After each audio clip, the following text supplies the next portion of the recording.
Olá pessoal, tudo bem? A graça e a paz do Senhor. Eu sou o pastor Giovanni e eu tenho uma palavra de Deus para o seu coração. Estamos aqui na nossa série de estudos sobre o livro de Atos, um estudo exegético, sistemático, onde a cada dia lemos um trecho, um capítulo de Atos, pelo menos uma parte dele, e explicamos quais são as principais lições, ensinamentos que temos através desse capítulo do livro de Atos, tá bom? Temos sido muito edificados através desse estudo e esperamos de alguma maneira também edificar, abençoar a sua vida com ensinamento bíblico de qualidade, abençoando a sua história, assim como nós temos sido abençoados pela palavra de Deus. Sempre lembrando que a palavra de Deus é a bússola do crente, é a nossa regra de fé e de conduta. A palavra de Deus é lâmpada para os nossos pés e luz para o nosso caminho. Então deixa a palavra iluminar você, eu tenho certeza que você será tremendamente abençoado. Então vamos que vamos. Atos capítulo 5, versículo 1 diz: Entretanto, certo homem chamado Ananias, com sua mulher Safira, vendeu uma propriedade, mas em acordo com a sua mulher, reteve parte do preço e, levando o restante, depositou aos pés dos apóstolos. Então disse Pedro: Ananias, por que encheu Satanás o teu coração para que mentisses ao Espírito Santo, reservando parte do valor do campo? Conservando-o, porventura, não seria teu? E vendido, não estaria em teu poder? Como, pois, assentastes no coração esse desígnio? Não mentiste aos homens, mas a Deus. Ouvindo estas palavras, Ananias caiu e expirou, sobrevindo grande temor a todos os ouvintes. Levantando-se os moços, cobriram-lhe o corpo e, levando-o, sepultaram. Quase 3 horas depois entrou a mulher de Ananias, não sabendo o que ocorrera. Então Pedro, dirigindo-se a ela, perguntou-lhe: Dize-me, vendeste portanto aquela terra? E ela respondeu: Sim, portanto. Tornou-lhe Pedro: Por que entraste em acordo para tentar o Espírito do Senhor? Eis aí a porta os pés dos que sepultaram teu marido, e eles também te levantarão. No mesmo instante caiu ela aos pés de Pedro e expirou. Entrando os moços, acharam-na morta e, levando-a, sepultaram-na junto do marido. E sobreveio grande temor a toda a igreja e a todos quantos ouviram a notícia destes acontecimentos. Muitos outros sinais e prodígios eram feitos entre o povo pelas mãos dos apóstolos, e costumavam todos reunir-se de comum acordo no pórtico de Salomão. Mas dos restantes ninguém ousava juntar-se a eles, porém o povo lhes tributava grande admiração. E crescia mais e mais a multidão dos crentes, tanto homens como mulheres, agregados ao Senhor, a ponto de levarem os enfermos até pelas ruas e os colocarem sobre os leitos e macas, para que, ao passar Pedro, ao menos a sua sombra, se projetasse em alguns deles. Afluíam também muita gente das cidades vizinhas a Jerusalém, levando doentes e atormentados de espíritos imundos, e todos eram curados. Aí, a partir do versículo 17, vemos a prisão dos apóstolos, que vai até o 32. E depois, no 33 ao final, 42, vemos aqui o parecer de Gamaliel, tá bom? Então, é um lindo capítulo, leia aí na sua casa o capítulo inteiro. Não temos como nós lermos aqui tudo, porque precisamos fazer um vídeo mais curtinho, mas já lemos pelo menos quase a metade aqui do capítulo. Eu tenho certeza que Deus vai ensinar coisas lindas e preciosas ao nosso coração. Mas que lições nós podemos aprender através de Atos capítulo 5? O tema aqui é a igreja que treme e transforma. A igreja que treme e transforma. Tremer aqui no sentido de temor do Senhor. Estamos baseados em Atos 5. Nós vemos aqui que Atos 5 é uma espécie de divisor de águas na história da igreja primitiva. Enquanto Atos de 2 a 4 mostra a expansão do evangelho, do reino de Deus, através da descida do Pentecostes, Atos 5 revela já uma purificação de Deus e uma perseguição contra a igreja. Duas narrativas se entrelaçam aqui. Primeiro, o julgamento interno, Ananias e Safira, de 1 a 11. Segundo, o ataque externo, a perseguição do Sinédrio, de 12 a 42. Deus primeiro limpa a sua casa, para depois defendê-la. Santidade não é opcional. Santidade é o alicerce do poder de Deus. Vou repetir, a santidade é o alicerce do poder de Deus. Então, primeiro pontinho que queremos trazer para você, o pecado na igreja, a mentira ao Espírito Santo. De 1 a 11, vemos aqui a farsa de Ananias e Safira.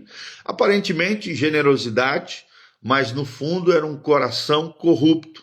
Venderam uma propriedade, mas retiveram parte do valor, fingindo doar tudo ao Senhor.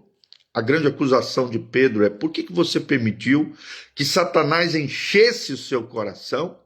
No versículo 3, é interessante, não foi o valor retido, mas a mentira encenada como se fosse espiritualidade. Foi isso que chamou a atenção e agravou a sua situação diante do Senhor. Eles queriam aplausos da igreja, mas não queriam verdadeiramente glorificar a Deus através da sua voluntariedade e generosidade. Então vemos aqui um pecado radical. A Bíblia diz: você não mentiu aos homens, mas mentiu a Deus. E mentir à igreja é mentir ao Espírito que nela habita. Vou repetir, mentir à igreja é mentir ao Espírito que nela habita, que é o Espírito Santo. Depois, logo em seguida, vemos um juízo iminente, de 5 a 10. Uma morte instantânea. Ananias caiu morto. Safira, confrontada, também morre instantaneamente. Por que tamanha severidade? Talvez você esteja pensando aí. É interessante que a igreja nascente não poderia ser contaminada. Era um alerta solene. Deus não divide a sua glória com hipocrisia religiosa. Deus não divide a sua glória com a hipocrisia. E o efeito santo foi que grande temor apoderou-se de toda a igreja. O temor do Senhor é o antídoto contra o pecado. Vou repetir, o temor do Senhor é o antídoto contra o pecado. Segundo pontinho que trazemos para vocês, segunda lição, o poder na igreja. Sinais, unidade e crescimento, de 12 a 16. Milagres autênticos começam a surgir. A partir do versículo 12, os apóstolos realizavam muitos sinais e maravilhas, curas e libertações no pórtico de Salomão. O propósito aqui é que os milagres validassem e validam sempre a mensagem do Cristo ressurreto. Logo em seguida, vemos a comunhão irresistível. Os demais, porém, não ousavam unir-se a eles. Hipócritas afastavam-se, mas o povo verdadeiro que Deus ia escolhendo um a um pelo Espírito Santo, lhes prestava alta honra e se juntava a eles. E o resultado foi isso, uma multidão de homens e mulheres que criam no Senhor. Nós vemos aqui que a pureza atrai os sinceros e repele os interesseiros. Vou repetir, a pureza atrai os sinceros, mas repele os interesseiros. E por último, vemos uma cura coletiva, de 15 a 16, até a sombra de Pedro curava. Não era mágica, era a manifestação gloriosa do Cristo vivo através dos seus servos. Terceiro pontinho que trazemos para vocês, a perseguição à igreja. A perseguição à igreja. Prisão, livramento e ousadia, de 17 a 42. Primeiro vemos a inveja religiosa. O sumo sacerdote, seus partidários ficaram cheios de inveja. A motivação aqui é a religião vazia, sempre persegue a fé autêntica.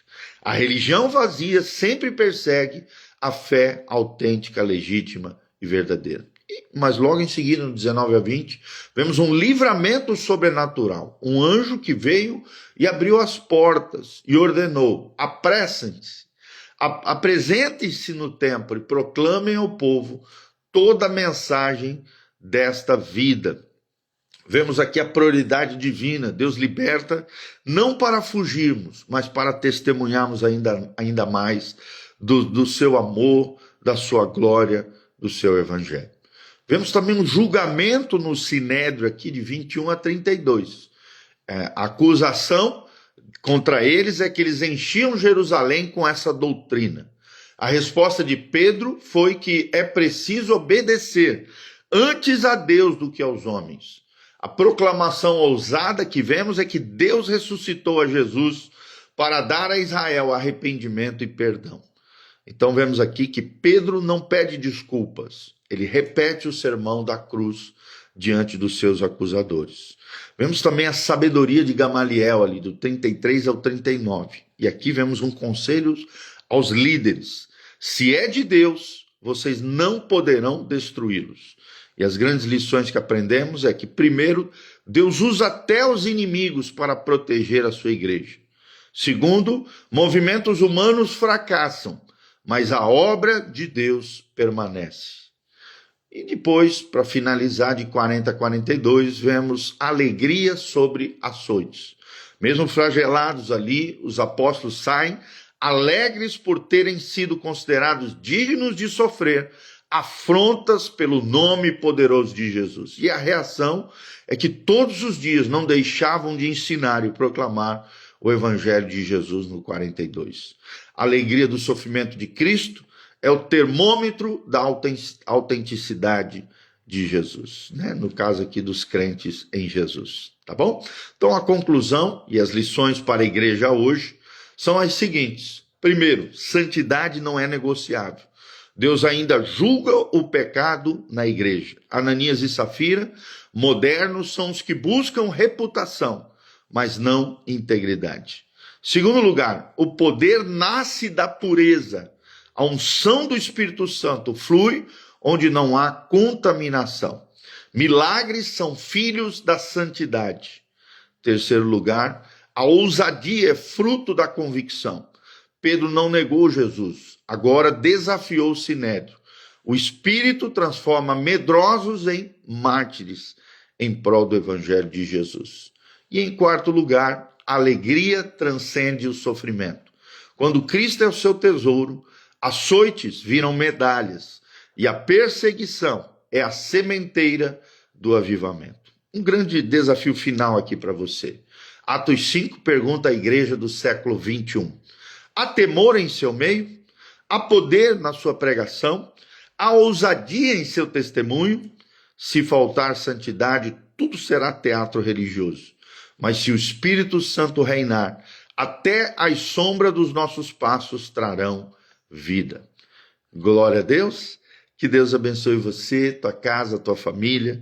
Que a graça e a paz de Jesus venha sobre nós, nos capacitando a sermos testemunhas fiéis do Evangelho de Jesus Cristo, nosso Senhor e o nosso Salvador. Quero mandar um abraço para o Miguel Afonso Ribeiro, a Regina Ribeiro. Bom dia para vocês, queridos. A Suelen Azambuja, a Má Stabile, todos os nossos amados irmãos estão aqui conosco. Que Deus os abençoe em nome de Jesus. Aqui no link de descrição tem todas as informações do nosso ministério, endereço da igreja, horário de culto, as informações das nossas mídias sociais e as informações para contribuição, se você sentir no seu coração. Nós nos alegramos em receber com muito carinho, com muito amor o seu gesto de generosidade. Sempre lembrando, queridos, que toda quarta-feira, 20 horas, temos o culto de adoração, fé e milagres na igreja Casa na Rocha. E no domingo, sempre 2 cultos, às 9 horas da manhã e às 19 horas. Vem estar conosco, eu tenho certeza que Deus vai abençoar demais a sua vida e estamos te esperando com muito carinho, com muito amor, tá bom? Deixe no link de descrição aqui embaixo também, da onde você está nos assistindo, o que você achou desse vídeo, quem é você, de qual cidade, qual estado, de qual nação, né? Às vezes de outros países. Que Deus te abençoe em nome de Jesus e não esqueça de dar um joinha, apertar no sininho, seguir o nosso canal PR Giovanni. Estamos também no Instagram, Facebook, YouTube e Spotify. É só colocar hashtag Igreja Casa na Rocha. Você vai encontrar sempre 2 canais, o canal do pastor Giovanni e o canal da nossa comunidade. Nosso material sempre está disponível nesses 2 meios, nesses 2 canais, tá bom? Deus vos abençoe, um ótimo final de semana para todos nós, que a graça e a paz de Jesus te abençoe. Eu quero terminar orando pela sua vida. Pai, nós encerramos agora essa linda mensagem de Atos capítulo 5, onde aprendemos, ó Deus, que a ousadia que o Senhor derramou sobre a tua igreja em pregar o teu evangelho, mesmo em meio à perseguição. Também vemos o episódio de Ananias e Safira, onde a tua igreja, ó Deus, viu essa questão toda, foi purificada, santificada, e temor e tremor diante do Senhor foi derramado aos seus corações. Pai, que possamos viver dessa maneira, Pai, jamais nos levantarmos contra a tua obra, mas sim como Gamaliel, percebemos o agir de Deus, os movimentos do teu Espírito. Pai, em nome de Jesus, usa a nossa vida como um testemunho fiel daquilo que o Senhor está fazendo na nossa geração, através do Espírito Santo, fala com pessoas. Ó Deus, que o evangelho seja pregado com ousadia, intrepidez, unção e graças, e vidas sejam transformadas, ó Deus, agregadas à família eterna de Deus, abençoadas pelo teu poder. Levanta aquele que está caído, cura o enfermo, sara o ferido, abençoa o teu povo e derrama a tua graça e a tua unção sobre nós. É o que nós te pedimos de todo o coração, Pai, que a tua presença gloriosa nos fortaleça, nos vivifique, nos avive, nos renove, nos liberte, Pai, nos sare e nos restaure. É o que nós te pedimos de todo o coração. Abençoe cada vida, cada coração, cada casa, cada família, seja abençoada pela a unção poderosa de temor, santidade, tremor diante do Senhor. Ó Deus, e ousadia, unção e graça da parte do Senhor, em o nome de Jesus. Amém e amém. Grande abraço, Deus os abençoe, um ótimo dia a todos, louvado seja o nome do Senhor.